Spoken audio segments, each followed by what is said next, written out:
kita akan membahas materi bab 2 terpadu kelas 9 semester ganjil yang berkaitan dengan sistem reproduksi pada tumbuhan dan hewan.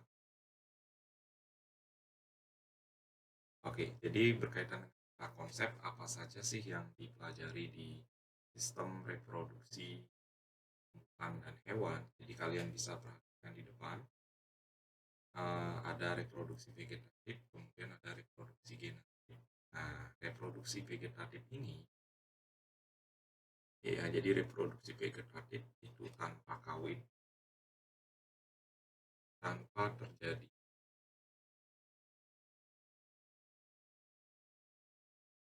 pembuahan. Jadi kemarin kita bahas pembuahan itu adalah pertemuan antara sperma dengan sel telur. Nah, di tumbuhan itu meliputi ada rizoma, umbi lapis, umbi batang, umbi akar, tunas adventif, stolon, dan spora. Kemudian untuk reproduksi vegetatif pada hewan itu ada fragmentasi, tunas, dan partenogenesis. Reproduksi generatif itu bedanya adalah terjadinya fertilisasi. Nah, jadi kalau di sini tanpa fertilisasi atau tanpa buahan, jadi sperma itu nggak ketemu dengan sel telur. Berbeda halnya dengan reproduksi generatif itu ditandai dengan terjadinya fertilisasi, artinya terjadi pembuahan, ketemunya antara sel sperma dengan sel telur. Nah, untuk di tumbuhan itu dengan cara penyerbukan. Aja jenis-jenis penyerbukan itu nanti kita akan bahas. Kemudian untuk hewan itu ditandai dengan adanya fertilisasi internal dan fertilisasi eksternal. Oke, jadi semua materi ini akan dibahas di satu video berikutnya. Next, sistem reproduksi pada tumbuhan dan hewan. Jadi setiap jenis makhluk hidup mempunyai kemampuan untuk berkembang biak atau reproduksi atau menghasilkan keturunan. Kemampuan untuk bereproduksi ini bertujuan untuk kelangsungan hidup dan kelestarian jenisnya. Jadi sistem reproduksi makhluk hidup berbeda-beda, demikian pula cara reproduksi makhluk hidup juga berbeda-beda. Oke, sistem reproduksi pada tumbuhan. Jadi kita fokus dulu membahas berkaitan dengan sistem reproduksi pada tumbuhan ya. Jadi sistem reproduksi pada tumbuhan itu melalui dua hal. Tadi sebenarnya kita udah bahas di awal, itu ada reproduksi vegetatif, cara reproduksi tanpa didahului oleh peleburan sel kelamin jantan dan betina. Kemudian ada reproduksi generatif, itu cara reproduksi yang didahului oleh peleburan sel kelamin jantan dan betina. Jadi vegetatif itu bisa dibilang aseksual, generatif itu bisa dibilang seksual. Ya, jadi sekali lagi itu. Nah, apa itu reproduksi vegetatif beserta contoh-contohnya? Ini merupakan contoh dari vegetatif alami ya. Jadi Pak tekankan di sini, contohnya ini adalah vegetatif alami, yaitu pertama dari rizoma, itu jahe-jahean biasanya ada jahe, kunyit, temulawak, kencur, umbi lapis itu ada bawang merah, bawang putih, umbi batang itu ada kentang dan ubi jalar, umbi akar itu ada singkong, bangkuang, dan lia. Kemudian untuk tunas itu ada pisang dan tebu.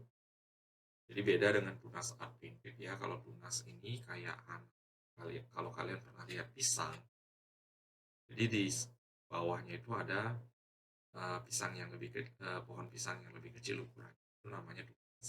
Nah, berbeda halnya dengan tunas adventif. Tunas adventif ini biasanya dia timbul tanaman baru itu di daun-daunnya. Kayak coba bebek, cemara, sukun, semek masuk di tunas adventif ya.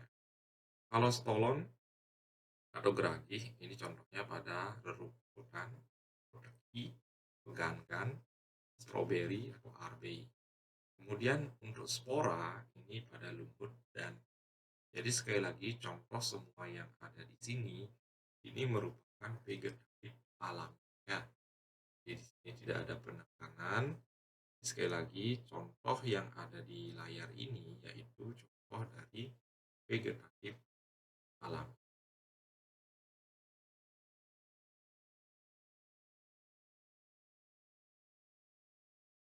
Ya, next. Nah, ini contoh gambar, di contoh gambar berkaitan dengan cara perkembangbiakan vegetatif alam. Itu rizoma, jadi kalian biar ada bayangan, kemudian ada umbi lapis seperti apa, kemudian ada umbi batang, kemudian ada tunas adventif. Jadi di sela-sela daunnya itu timbul tanaman yang baru. Kemudian apa itu stolon? Jadi stolon itu adalah batang yang dapat ditanam. Kemudian apa itu spora? Ini kembang biakan pada tumbuh. Jadi paku pun berkembang biak dia dengan kata spora ya. Jadi di layar ini itu biar kalian itu ada bayangan. Rizoma, umbi lapis, umbi batang, tunas adventif, stolon, pun spora ya. Next. Nah, jadi kita sekarang membahas berkaitan dengan reproduksi generatif ya. Jadi reproduksi generatif pada tumbuhan berbiji. Jadi udah kita bahas bahwa reproduksi generatif atau seksual pada tumbuhan ini contohnya terjadi pada tumbuhan berbiji tertentu, yaitu angiospermae. Nah, ini contohnya kayak mangga, kemudian kayak apa namanya bambu biji juga termasuk di sini. Tumbuhan berbiji tertutup memiliki bunga.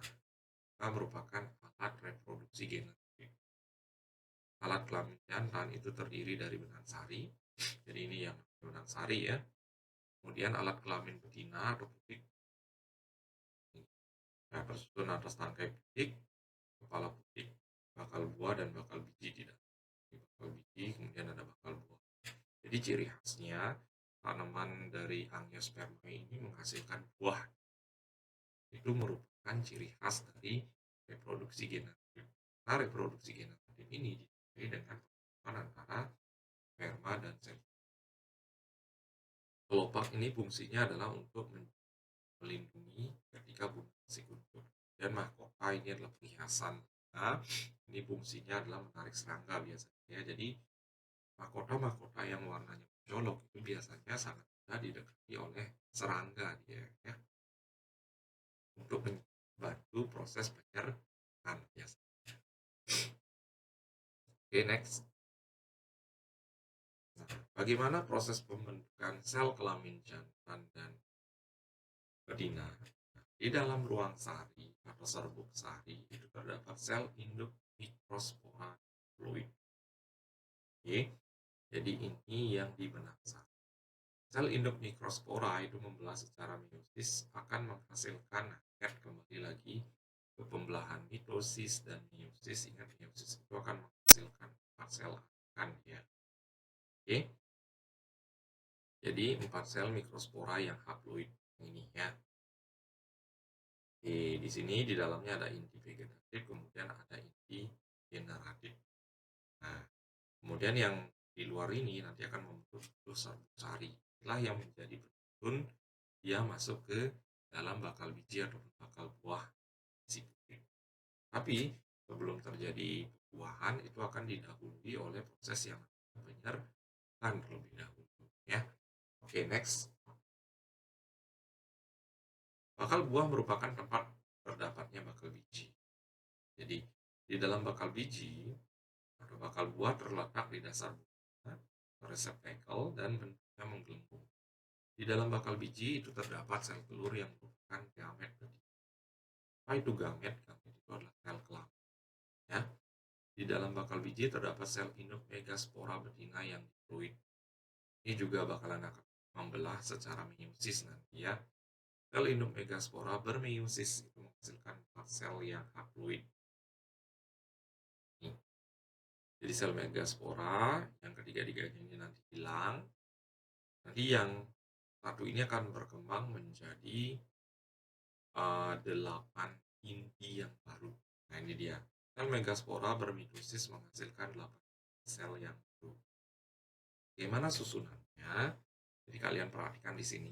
Jadi biar bisa menjelaskan bagaimana sih proses terbentuknya gamet dulu jantan maupun gamet betina di benang sari. Jadi pertama itu ada sel hidup spora itu akan mengalami pembelahan meiosis. Nah, pada saat mengalami pembelahan meiosis ini itu akan menghasilkan 4 sel fluid. 3 sel ini terdegradasi atau hilang. Jadi hanya tersisa satu sel megaspora. Nah, satu sel megaspora ini yang haploid ini itu akan mengalami pembelahan mitosis sebanyak 4 kali. Dia akan menghasilkan 8 sel. Ya, 8 inti sel, bukan 8 sel, 8 inti sel. Di mana 8 inti ini akan tempatnya berbeda-beda nih. Jadi sel yang di atas ini ada 3 sel, sel antipoda. Kemudian yang di tengah-tengah itu intipolar. Kemudian yang dua ini namanya sinergit, yang di tengah-tengah ini namanya sel telur. Tadi di tumbuhan Angiospermae itu terjadi yang namanya pembuahan ganda. Di sini sudah kita bahas bagaimana pembentukan sel kelamin jantan yang terjadi di benang sari. Kita udah bahas ya. Ada 4 sel mikrospora, di mana kalau salah satu sel ini diperbesar seperti ini dia janinnya. Kemudian bagaimana pembentukan induk atau sel megaspora yang bakal menjadi calon buah dan calon biji. Ini terjadinya di mana? Di dalam bakal buah ya. Oke, next. Jadi sebelum terjadinya proses yang pembuahan, itu akan terjadi yang penyerbukan terlebih dahulu. Di sini penyerbukan itu dibagi menjadi 4. Ada penyerbukan sendiri, autogami, kemudian penyerbukan tetangga, zoogeionogami, kemudian ada penyerbukan silang, ini namanya sinogami, kemudian ada penyerbukan pastar, hibridogami. Nah, gimana sih caranya membedakan? Kalau penyerbukan sendiri itu biasanya terjadi di satu, di mana serbuk sarinya itu jatuh di kepala petik yang terletak dalam satu. Kalau penyerbukan tetangga itu benang sari, nah itu jatuh di kepala petik di bunga yang berbeda, tapi masih satu tanaman. Nah, jadi sekali lagi penyerbukan itu adalah proses menempelnya serbuk sari pada kepala petik. Ya, jadi gitu. Penyerbukan sendiri tadi udah kita bahas, kemudian ada penyerbukan tetangga. Kalau penyerbukan silang, benang sarinya ini atau serbuk sarinya itu jatuh pada kepala petik di bunga yang berbeda, tanaman yang berbeda, tapi masih satu jenis tanaman. Makanya di sini warnanya sama. Nah, berbeda halnya dengan penyerbukan pastar, itu serbuk sarinya jatuh pada kepala petik di bunga yang berbeda, tanaman yang berbeda, dan jenis tanamannya juga berbeda. Itu ya. Jadi makanya di sini warna bunganya dia berbeda. Ya. Oke ya, jadi lanjut. Jadi tadi kita udah awali dengan proses yang namanya penyerbukan, di mana serbuk sari itu jatuh pada kepala petik. Nah, sekarang kita akan bahas bagaimana sih proses yang terjadi setelah yang namanya penyerbukan. Nah, proses yang terjadi setelah penyerbukan itu akan terjadi proses yang namanya pembuahan. Jadi pembuahan itu merupakan proses peleburan antara inti sel kelamin jantan, yaitu inti generatif 1 dan 2 nantinya, dan betina. Nah, betina ini tepatnya adalah sel telur sama inti polar. Ya, pada tumbuhan berbiji tertutup terjadi 2 kali pembuahan, sehingga disebut dengan pembuahan ganda. Nah, di sini ada skemanya. Kita akan bahas secara detail berkaitan dengan skema dari pembuahan ganda ini ya. Oke, kalian bisa perhatikan di sini ruang sari, kepala sari, kemudian dia akan jatuh serbuk sari ini di sini, di kepala putiknya. Nah, ini pembesaran dari ruang sari ini. Nah, di sini ada inti vegetatif dan inti generatif. Nah, ini ada dua inti generatif ya, ada inti generatif 1 dan inti generatif 2. Inti vegetatif ini hanyalah sebagai penuntun. Jadi sekali lagi hanyalah sebagai penuntun dia menuju ke bakal biji. Jadi inti vegetatif ini nggak melakukan pembuahan. Yang nantinya akan melakukan pembuahan adalah inti generatif 1 dan inti generatif 2. Pembuahan ganda tadi udah kita bahas bahwa 2 kali terjadi yang namanya pembuahan. Di mana pembuahan yang pertama itu akan terjadi pertemuan antara inti generatif 1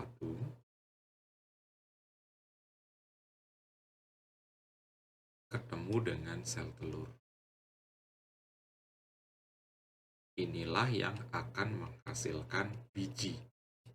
Jadi ketika kalian makan buah, itu ada bijinya, itu merupakan pembuahan yang pertama, di mana inti generatif 1 ketemu dengan sel telur. Jadi sel telur itu yang letaknya di tengah-tengah ini. Jadi sebelumnya sudah kita bahas ya. Kemudian pembuahan yang kedua, di mana terjadi pertemuan antara inti generatif 2 ketemu dengan inti polar. Nah, yang mana inti polar? Itu 2 yang di tengah-tengah ini. Nah, kalau ini biji ini merupakan 2N. Kalau di sini 3N dia. Iya, apa sih hasilnya nanti? Nah, ini yang namanya endosperma ya. Endosperma. Inilah yang menjadi cadangan makanan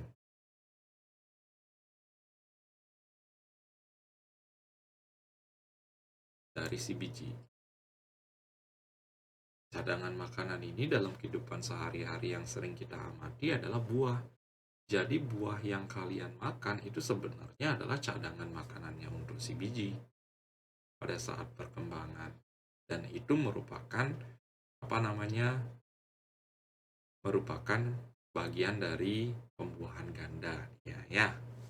Oke, jadi itu skema pembuahan ganda, itu sekali lagi terjadi 2 kali pembuahan. Pembuahan pertama ketemunya antara inti generatif 1 dengan sel telur. Kemudian pembuahan yang kedua itu terjadinya pertemuan antara inti generatif 2 dengan inti polar. Oke, next. Nah, apa itu metagenesis? Nah, metagenesis ini pergiliran keturunan. Ini biasanya terjadi pada tumbuhan lumut dan paku, yang mana dia merupakan perkembangbiakan secara vegetatif alami, penghasilan spora. Tapi apakah dalam siklus hidupnya itu hanyalah vegetatif saja? Ternyata bukan ya. Jadi pada saat dia menghasilkan spora itu namanya fase vegetatif. Sedangkan ketika ketemu sperma dan sel telurnya itu merupakan fase seksualnya ya, atau fase gametopitnya. Nah, jadi ini terjadi secara bergiliran. Itulah yang namanya metagenesis. Jadi secara bergantian antara fase gametopit dan fase sporopitnya ya. Nah, ini ada salah ketik di sini ya. Fase sporopit. Fase gametopit atau fase generatif merupakan tahap untuk menghasilkan gamet haploid ya, karena ada gamet di sini berarti jelas itu bakalan terjadi yang namanya fase generatif. Itu ditandai dengan pertemuan antara sperma dengan sel telurnya ya. Jadi sperma di sini yang dimaksud bukan sperma seperti kita pelajari di bab pertama ya, beda lagi. Oke, next.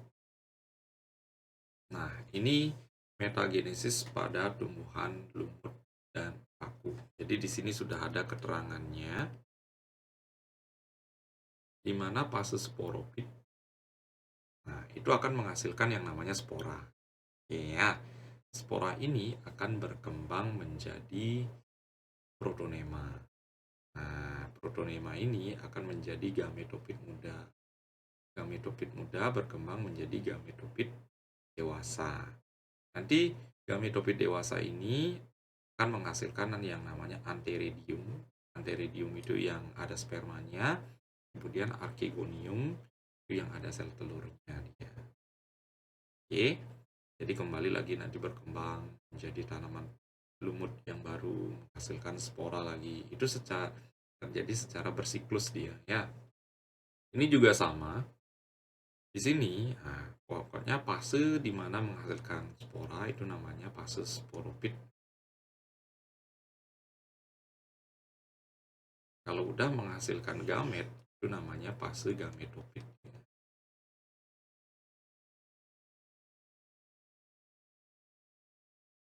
Ya, sekali lagi, contoh peristiwa metagenesis itu hanya terjadi pada tumbuhan lumut dan paku.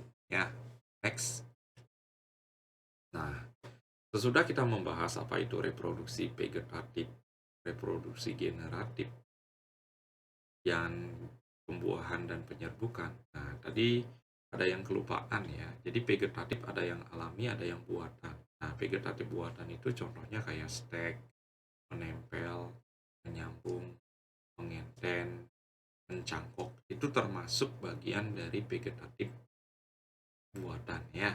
Nah, jadi sekarang kita akan membahas bagaimana teknologi reproduksi pada tumbuhan. Ada yang namanya hidroponik.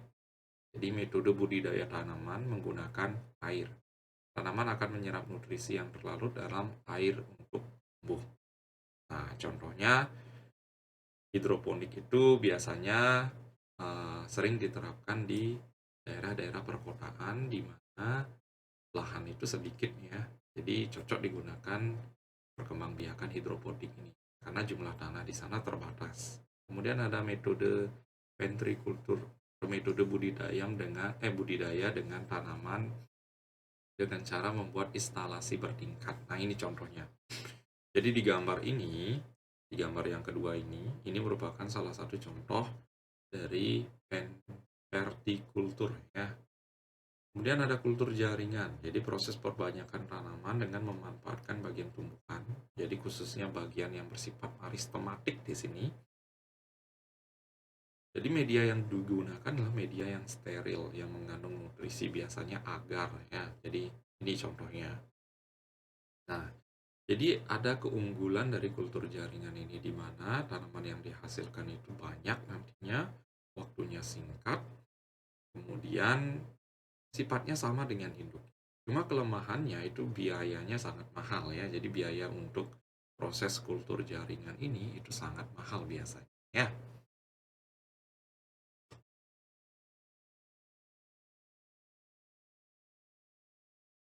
Oke ya, jadi kita akan masuk ke perkembangbiakan pada hewan ya. Jadi yang pertama kita bahas itu perkembangbiakan aseksual.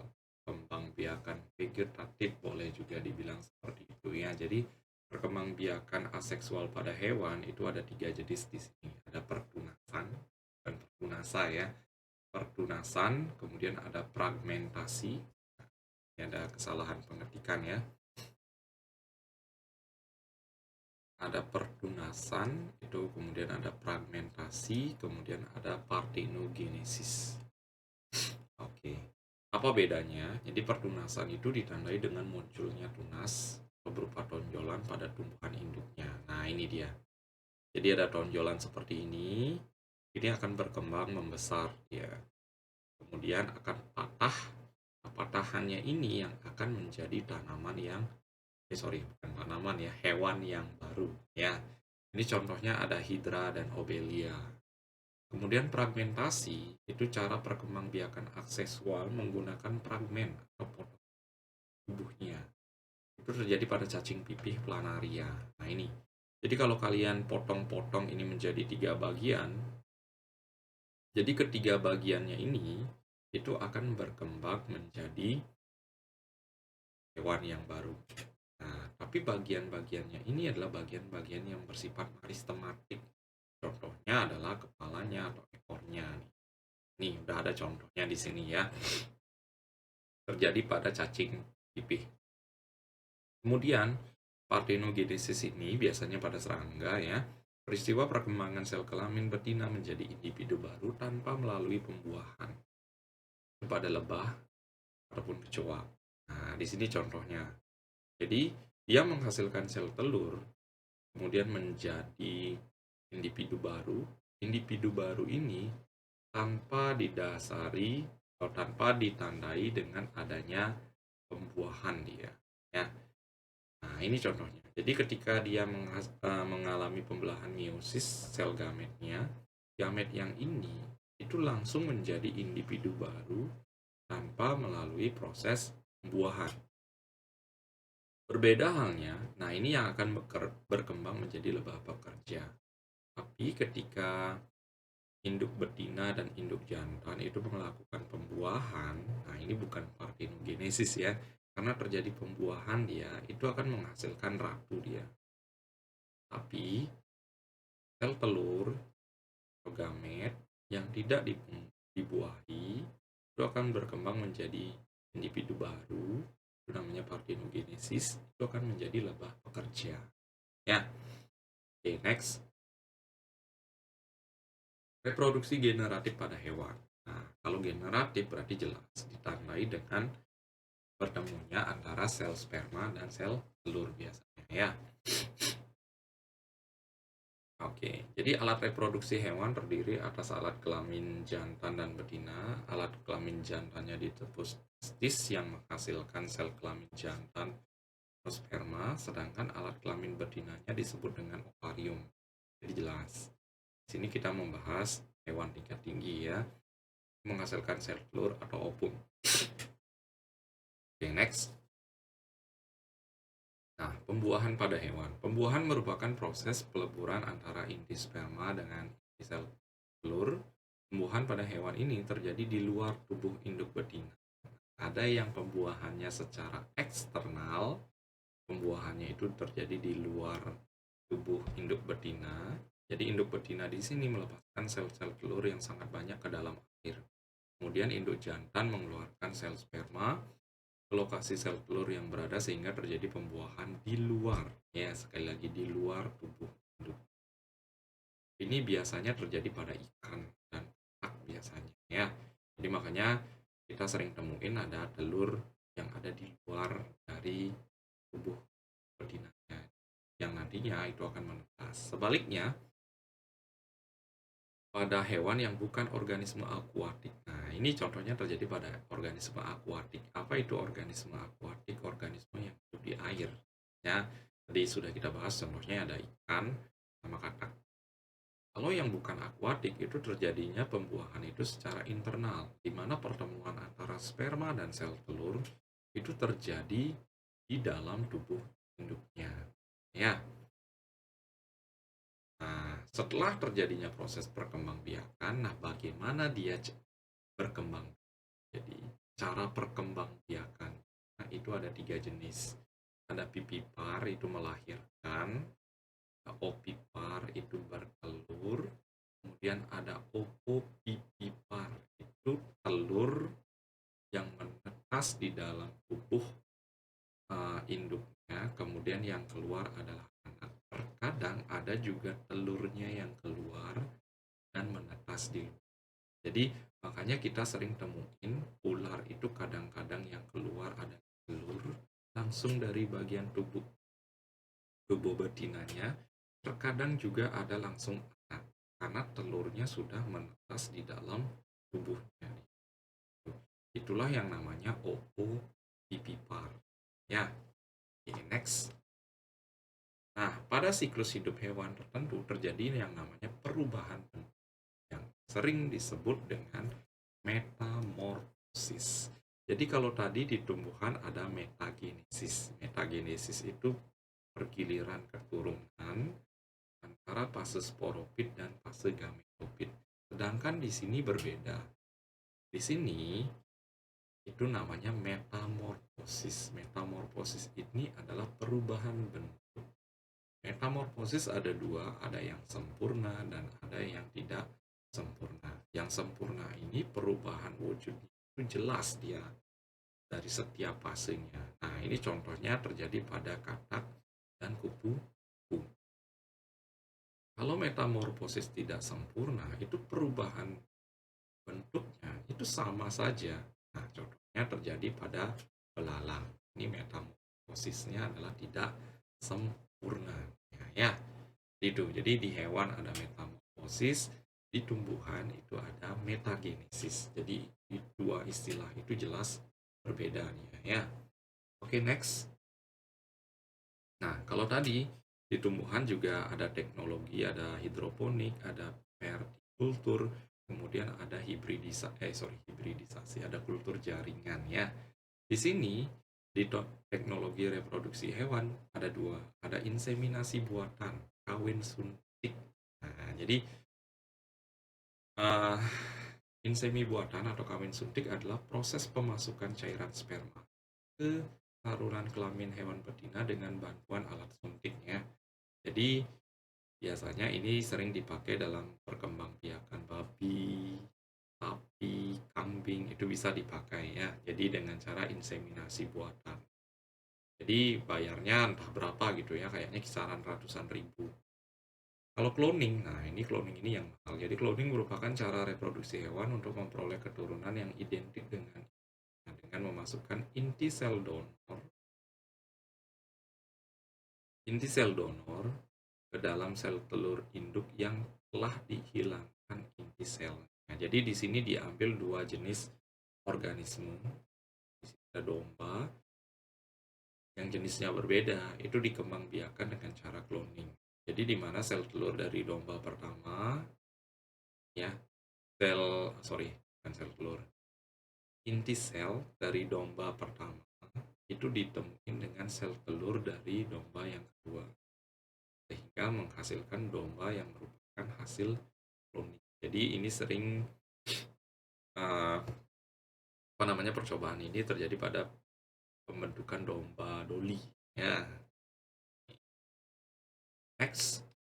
Nah, kita udah masuk di latihan soal. Jadi tadi kita sudah membahas banyak berkaitan dengan perkembangbiakan vegetatif alami, vegetatif buatan, kemudian ada generatif, penyerbukan, pembuahan yang terjadi pada tumbuhan, kemudian pada hewan juga sama.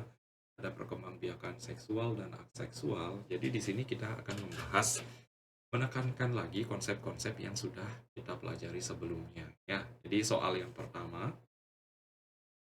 tumbuhan bereproduksi tanpa melibatkan sel kelamin jantan dan betina. Tadi udah kita bahas. Jadi tanpa ditandai dengan peristiwa pertemuan antara sel kelamin jantan dan betina itu disebut dengan vegetatif. Vegetatif di sini nggak ada. Jadi bahasa lainnya adalah seksual.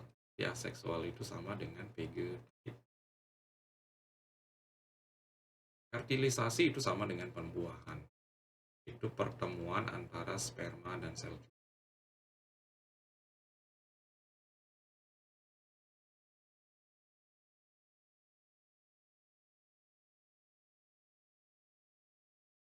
Seksual itu bahasa lainnya adalah generatif. Tandanya ini ada pertemuan antara sperma dan sel telur dia. Next. Contoh perkembangbiakan secara generatif sebagai berikut. Pembelahan sel pada amoeba disalak.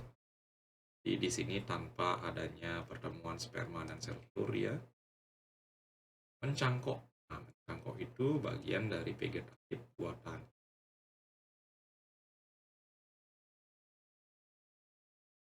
Padi bertunas.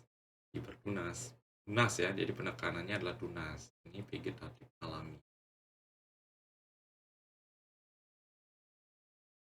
Jelas jawabannya adalah penyerbukan. Jadi penyerbukan ini kembali lagi Pak tekankan, penyerbukan adalah proses menempelnya serbuk sari pada kepala ya, di jawaban.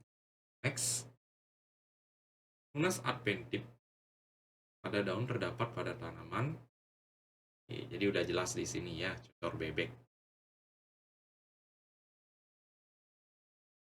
Next. Suatu tanaman dengan ciri-ciri mempunyai kelenjar madu. Ini ya, menghasilkan madu ya.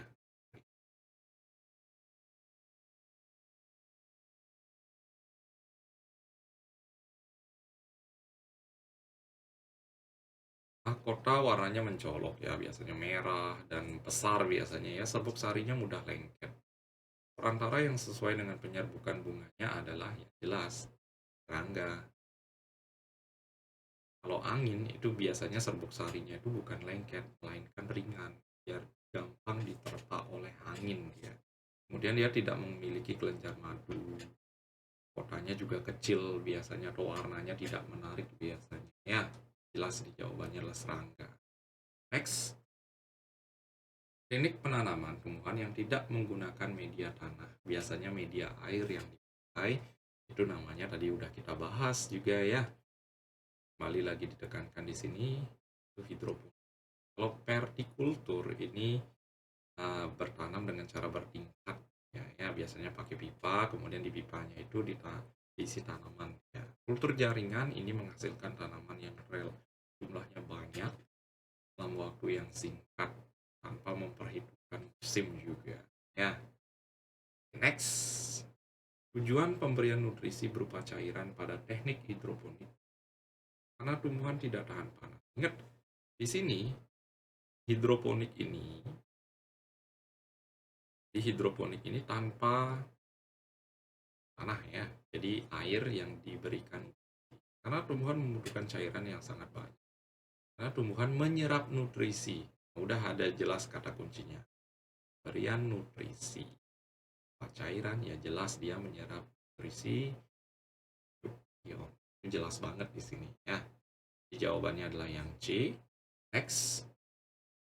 Teknik penanaman untuk perbanyakan tumbuhan dalam waktu yang relatif singkat. Sudah kita bahas juga. Itu namanya adalah kultur jaringan. Hidroponik, tanaman dengan media air di tanpa tanah.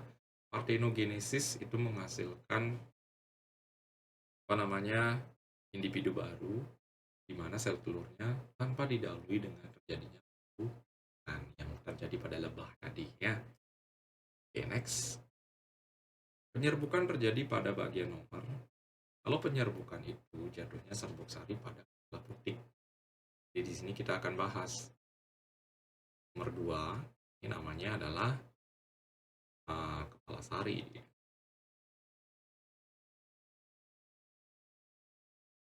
Dan yang nomor 3, tangkai sari. Inilah yang disebut dengan benang sari. Benang sari ini alat kelamin jantan ya. Kemudian yang nomor 4, kepala putik. Dan yang nomor 5 itu tangkai putik.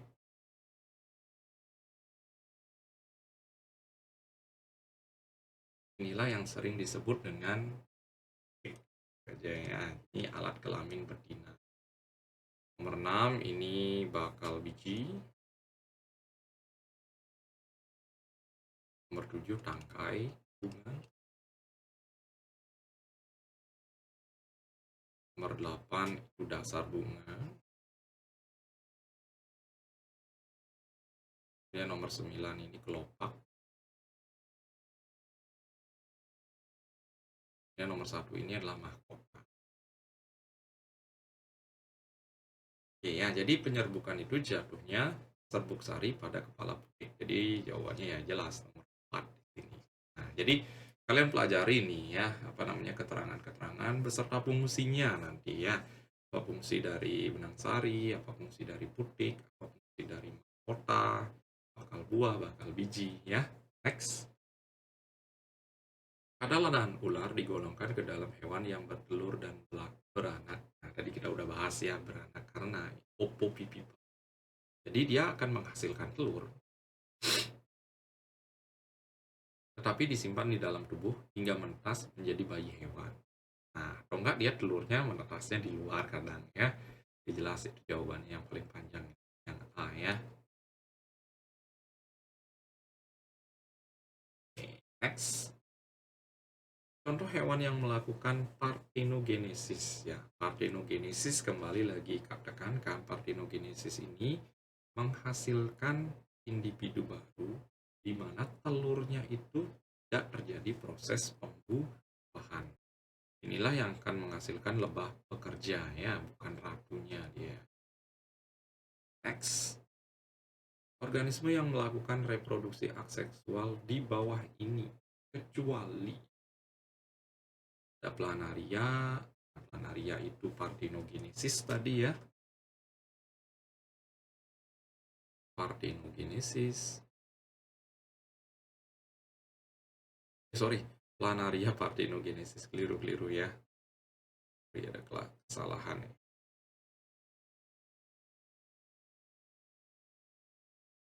Di planaria itu fragmentasi maksudnya ya. Di fragmentasi. Kalau hidra itu tunas, kalau lebah baru partenogenesis. Jadi jawabannya adalah yang B. Ya. Next. Ubur-ubur dan obelia berkembang biak secara vegetatif atau tanpa kawin. Nah, ini sama dengan hidra ya, dengan cara tunas. Next. Kelompok tumbuhan di bawah ini yang berkembang biak dengan geragi atau stolon ya, stolon di sini. Terusnya lengkuas, rhizoma, kentang, umbi batang. Umbi batang ya. Apel. Apel ini kayaknya bisa generatif karena dia menghasilkan buah. Juga apel generatif. Ya udah, jawabannya adalah yang C ya. Next. Tumbuhan kunyit tadi udah ya, rhizoma. Jadi soal sebelumnya sudah kita bahas. Geragi atau stolon tadi udah, umbi batang itu contohnya adalah ubi jalar dan kentang, tunas adventip itu cocor bebek ya. Next. Oke, ternyata udah selesai ya. Jadi sekian pembahasan berkaitan dengan sistem reproduksi pada tumbuhan dan hewan. Jadi sudah komplit banget, ada materi dan latihan soalnya.